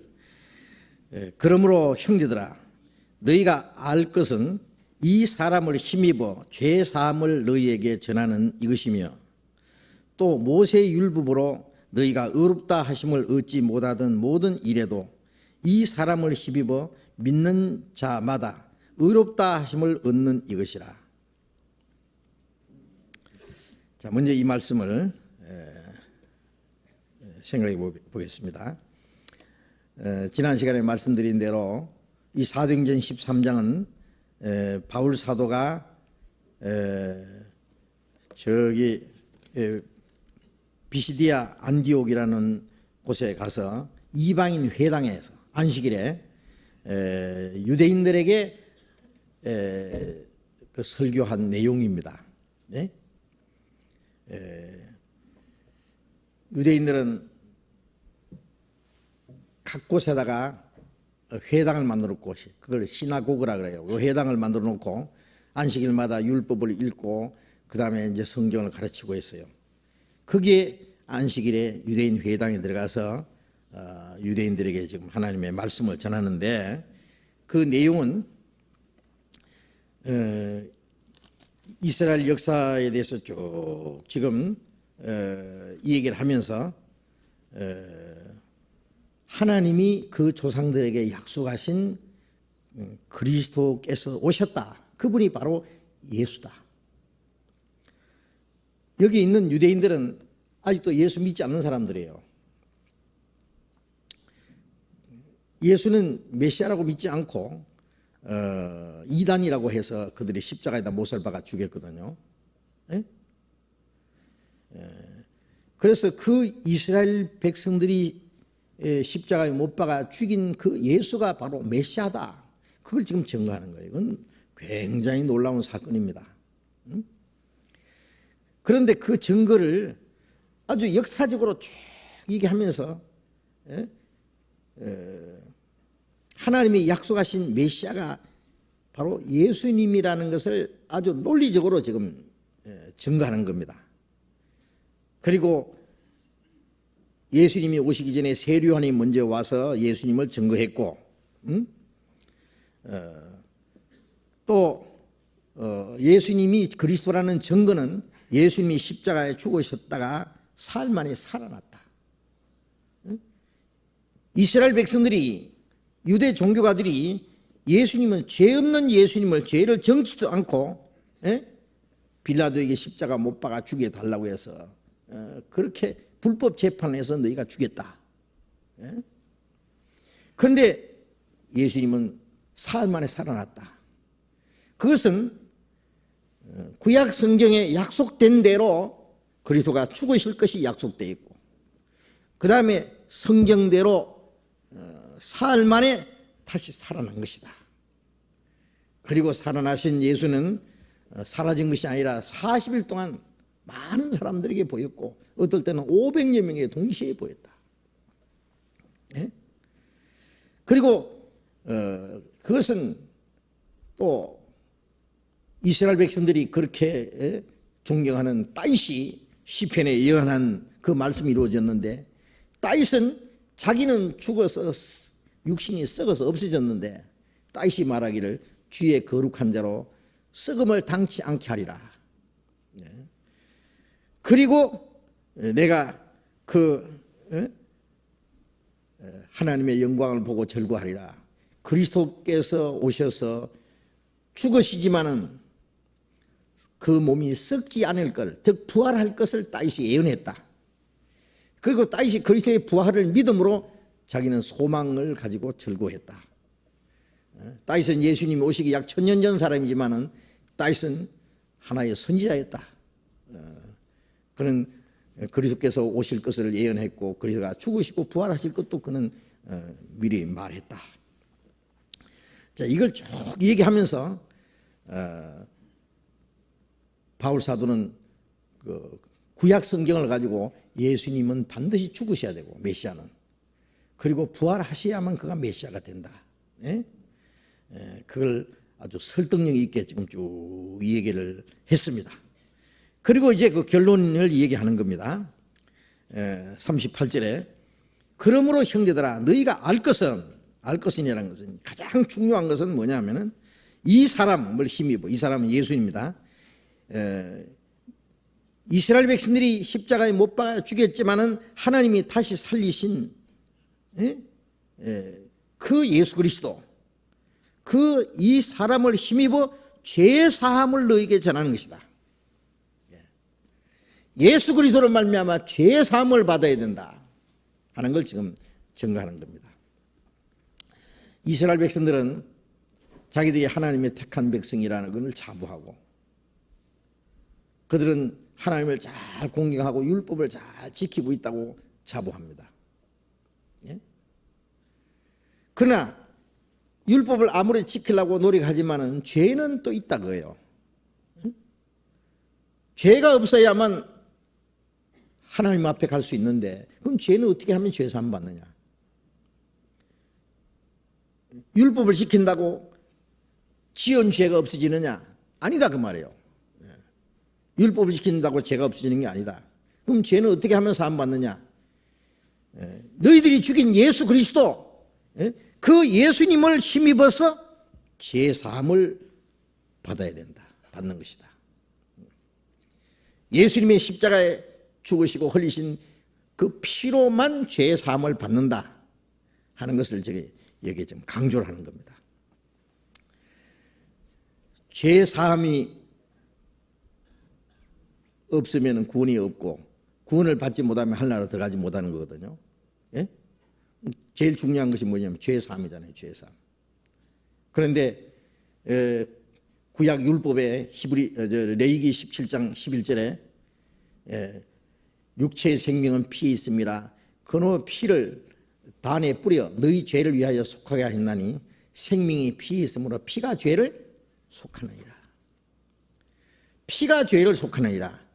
그래서 이스라엘 사람들이 죄를 사하기 위해서 양이나 염소나 송아지를 잡아서 피를 속죄 단에다가 뿌려서 하나님 앞에 그 제사장이 죄를 사하는 그 제사를 하고, 그런 말미암아 이스라엘 백성들이 하나님께 용서받는 거, 하나님이 허락하신 그 속죄 제사거든요. 그래서 생명이 피에 있으므로 피가 죄를 속하느니라. 그 말씀은 죄를 사하기 위해서는 죄의 삭은 사망이기 때문에 반드시 생명이 죽어야 되고, 죄 없는 생명이 죽어야 되고, 피가 흘려져야 된다. 그래서 히브리서 9장 22절에 보면은 피 흘림이 없은즉 죄 사함이 없나이다. 반드시 피가 흘려야만 죄가 사해진다. 그리고 또 히브리서 10장 4절에는 염소와 황소의 피가 능히 죄를 없이 하지 못합니다. 염소와 황소의 피, 양이나 염소나 송아지를 잡아서 제사했지만은 그 짐승의 피가 죄를 사하지 못한다 그랬어요. 그러면 구약 시대에 이스라엘 백성들이 잡아서 제사드린 많은 그 속죄 그 짐승들은 그 뭐냐? 그것은 진짜 제사가 아니다. 예수 그리스도께서 오실 때까지 하는 약속이었다. 그래서 히브리서 9장 12절에서는 염소와 송아지의 피로 아니하고 오직 자기 피로 영원한 속죄 이루사 단번에 성소에 들어가셨느니라. 이제는 염소와 송아지 피가 아니라 하나님의 독생자, 베드로전서 1장에 있는 대로 그 은이나 금값이 없어질 보배로 한 것이 아니라 하나님의 그 어린 양 같은 그리스도의 보배로운 피로 죄를 사한 것이다. 그 보배로운 피로 영원한 속죄를 이룬 것이다. 그래서 구약 시대는 양을 잡아 제사했고, 그것은 양은 예수 그리스도를 가르치는 것인데, 예수님이 하나님의 어린 양으로 오셔서 십자가 죽으심으로써 우리 죄가 사해진 거다. 그 예수 그리스도의 피를 힘입었으면 우리 죄가 사해지는 것이다. 이걸 지금 얘기하는 거예요. 그리스도께서는 반드시 속죄의 양으로서 죽으셔야 되고, 그래야만 죄가 사해진다. 그런데 이미 예수 그리스도는 속죄 양으로 죽으셨다.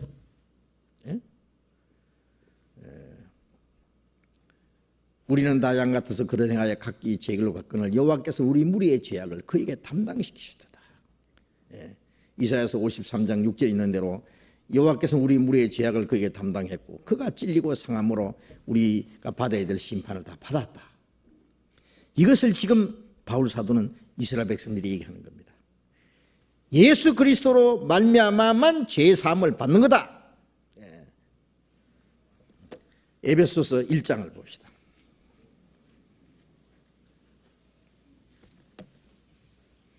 에베소서 1장 7절.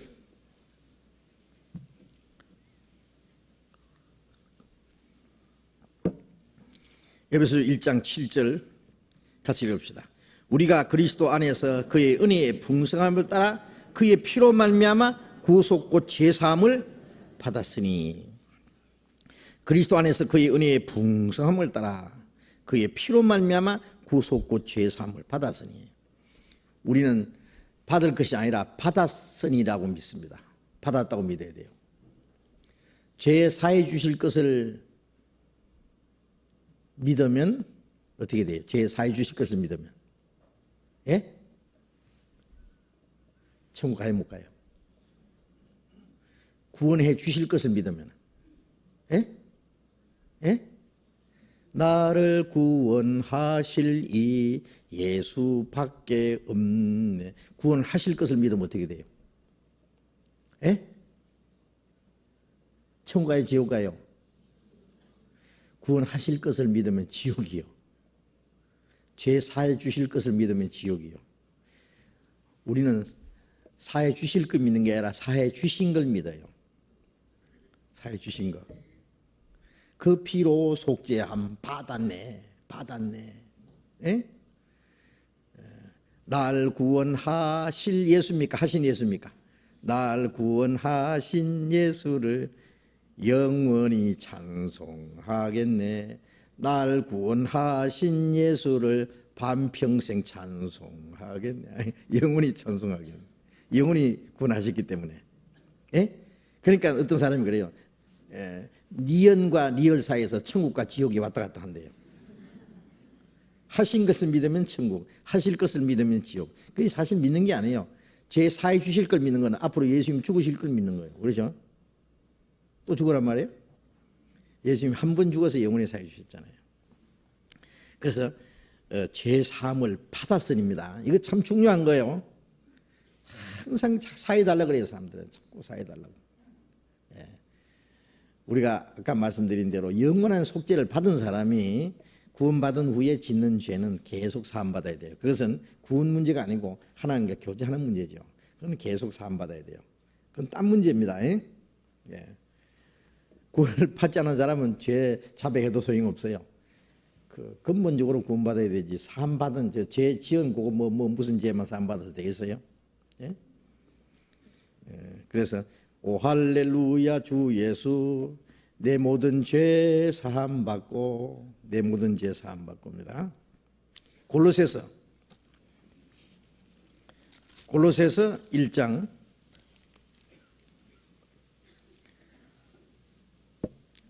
13절 14절 같이 읽어봅시다. 그가 우리를 흑암의 권세에서 건져내사 그의 사랑의 아들의 나라로 옮기셨으니 그 아들 안에서 우리가 구속 곧 죄사함을 얻었도다. 그가 우리를 흑암의 권세에서 건져내사, 흑암의 권세, 죽음의 권세, 사탄의 권세에서 우리를 건져내사 그의 사랑의 아들의 나라로 옮기셨으니, 옮겼죠? 사망에서 생명으로.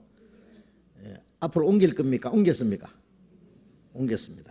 옮겼으니 그 아들 안에서 우리가 구속 곧 죄사함을 얻을 것이다. 죄사함을 얻었도다죠. 얻었도다. 그의 사랑의 아들의 나라로. 우리는 이미 하나님 나라 백성이 됐어요. 이미 주민등록을 옮겨놨어요. 그 아들 안에서 우리가 구속 곧 죄사함을 얻었도다. 얻었도다입니다. 얻었도다. 그래서 우리가 이 찬송가에 보면은요, 그 미래형으로 된 찬송가들이 있는데 그건 사실 좀 고쳐서 부르어야 될 찬송가가 많아요. 그래서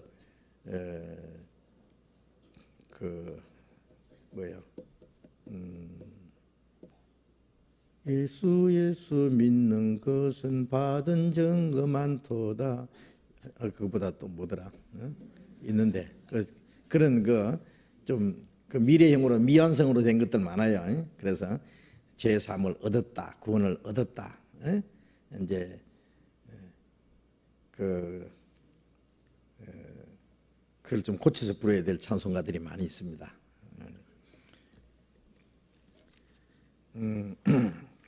그런 찬송이 있죠. 또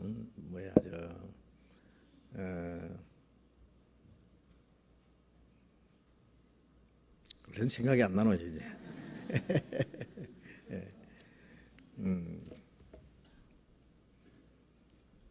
생각나면 놔둬요.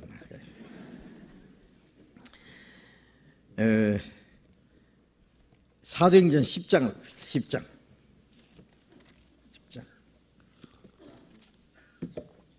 사도행전 10장 43절 10장 43절 사도행전 10장 43절을 같이 읽어봅시다. 저희에 대하여 모든 선지자도 증거하되 저를 믿는 사람들이 다 그 이름을 힘입어 죄사함을 받는다 했느니라. 저희에 대하여 모든 선지자도 증거하되 저를 믿는 사람들이 다 그 이름을 힘입어 죄사함을 받는다 했느니라. 이는 베드로가 이제 증거하신 말씀이죠. 예수 그리스도로 말미암아 죄 사함 받는 것은 구약 시대의 모든 선지자들이 증거한 거다. 증거하기를 저를 믿는 사람들이 다 그 이름을 위해 죄 사함을 받는다 했다.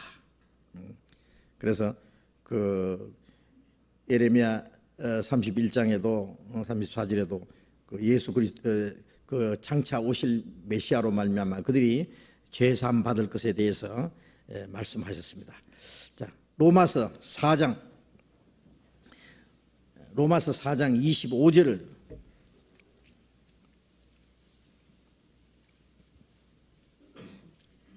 로마서 4장 25절을 같이 읽어봅시다.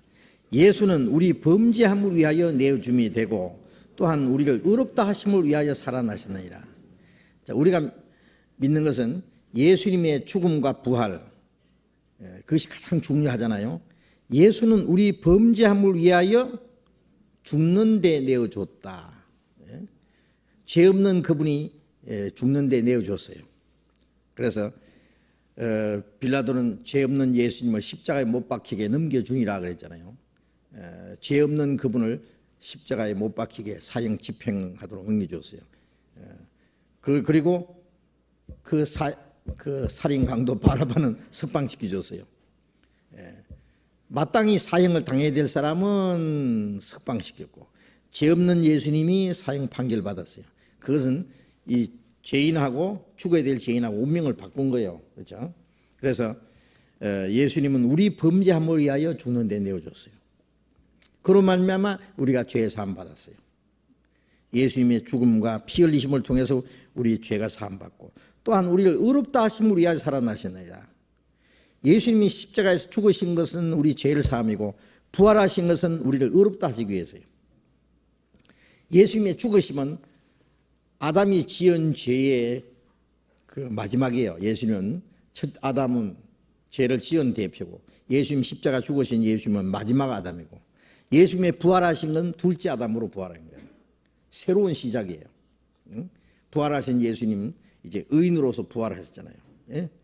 그래서 우리가 예수님 구원을 받을 때 이제는 그 부활의 생명을 받아요. 죄 사함 받는 뿐만 아니라 우리가 의롭다함을 받는 거예요. 예수님의 죽음은 내 죄 사함이요. 예수님의 부활은 나의 의롭다 하십니다. 그 죄 없는 그 주님의 그 부활의 생명을 내게 주셔서 우리를 의인을 만든 거예요. 그래서 로마서 3장 24절 로마서 3장 21절 먼저 봅시다. 21절 같이 읽읍시다. 이제는 율법 외에 하나님의 한 의가 나타났으니 율법과 선지자들에게 증거를 받은 것이라.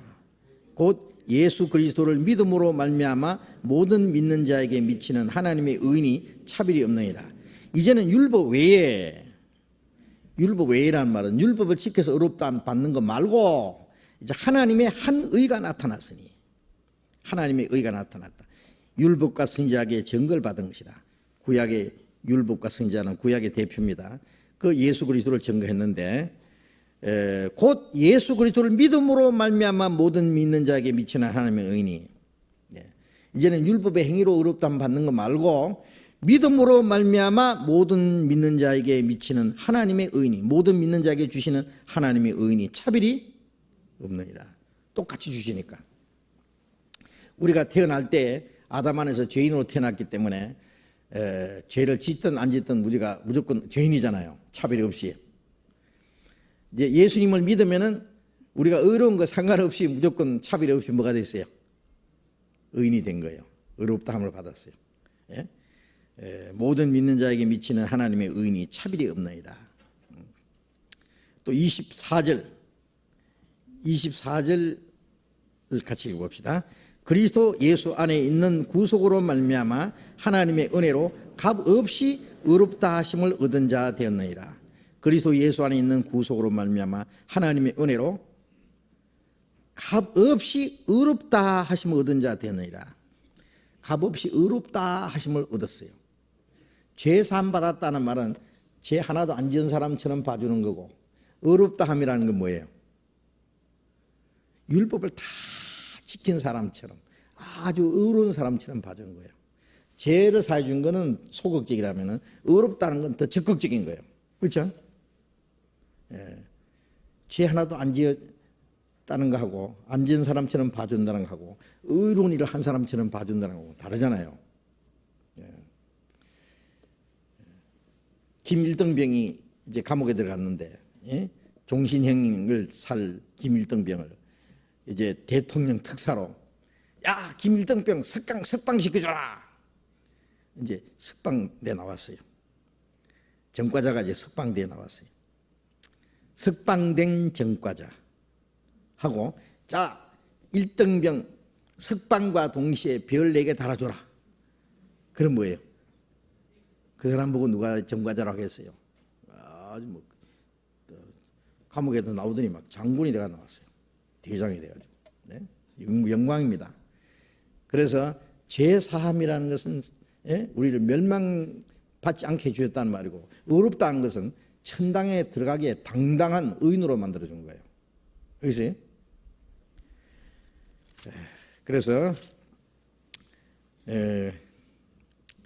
로마서 5장 19절 봅시다. 로마서 5장 19절.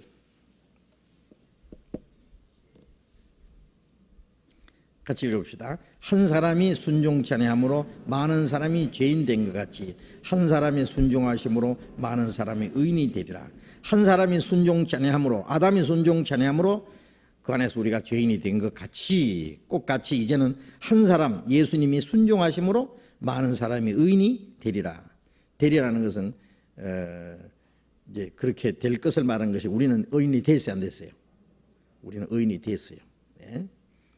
그래서 예수님의 순종하신 의로 우리가 의인이 된 거예요. 아담이 불순종함으로 우리가 죄인 됐고, 예수님의 순종으로 우리가 의인 됐어요. 당당히 의인입니다. 우리 신분이 의인이에요. 그렇죠? 이제 사도행전 13장 그 말씀 봅시다. 사도행전 13장 39절에 또 모세 율법으로 너희가 의롭다 하심을 얻지 못하던 모든 일에도 이 사람을 힘입어 믿는 자마다 의롭다 하심을 얻는 이것이라. 모세 율법을 지켜서 의롭게 되지 못하던 모든 일에 이제 이 사람 예수 그리스도를 힘입어서 믿는 자마다 의롭다 하심을 얻는 이것이니라. 그러니까 두 가지죠. 예수님을, 이 사람을 힘입어 죄 사함을 전하는 것이다. 이 사람 예수 그리스도를 힘입어서 믿는 자마다 의롭다 함을 얻는 것이다. 그러니까 구원은 죄 사함과 의롭다 함 받은 겁니다. 우리가 구원받을 때는 그냥 죄 사해 주신 거 믿었어요. 그 믿음을 하나님이 의로 인정해요. 죄 사함 받은 동시에 하나님이 의롭다 하신 것도 믿어야 됩니다. 오늘 여기까지만 공부하겠습니다. 같이 기도합시다.